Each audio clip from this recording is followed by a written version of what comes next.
గత ప్రభుత్వం పైన మంత్రి పొంగులేటి శ్రీనివాసరెడ్డి తీవ్ర విమర్శలు చేశారు. విద్యా వ్యవస్థలో మార్పులు తీసుకొచ్చామని చెప్పాయి. విద్యకు పెద్దపీట వేశామని గొప్పలు చెప్పింది. కానీ చేసింది ఏమీ లేదని ఎద్దవెచ్చేశారు. ఖమ్మం జిల్లా రామన్నపేట, మల్లెమాడుగు, దానవాయిగూడెం ప్రభుత్వ పాఠశాలల్లోని విద్యార్థులకు పుస్తకాలు, దుస్తులను మంత్రి పంపిణీ చేశారు. ఇక మాజీ సీఎం కేసీఆర్ ప్రభుత్వ బడులను విస్మరించారని ఆరోపించారు. కానీ తమ సర్కారు విద్యా వ్యవస్థకు ఆర్థిక అలాగే అధిక ప్రాధాన్యత ఇచ్చామని చెప్పుకొచ్చారు. అన్ని రంగాల్లో సామాన్యులకు తమ ప్రభుత్వం అండగా ఉంటుందని ఆయన వ్యాఖ్యానించారు.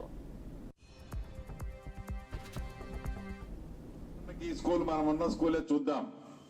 ఇందాక హెడ్ మాస్టర్ గారు చెప్పినట్లు ఈ స్కూల్కి సుమారు ₹1 కోటి పైగా ఇప్పుడు మనం ఖర్చు పెట్టాం.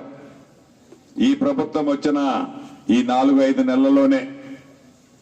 అంటే ఈ పెట్టే సిస్టమ్ సామాన్యుడికి, పేదవాడికి అండగా ఏదైతే ఈ ప్రభుత్వం ఉండాలి అని అన్ని రంగాలలో, అది విద్య విషయంలో కానీ, వైద్య విషయంలో కానీ, ఇతరత్ర మౌలిక వసతుల విషయంలో కానీ పేదవాడికి అండగా ఉండాలన్నదే ఈ ప్రభుత్వం యొక్క లక్ష్యం.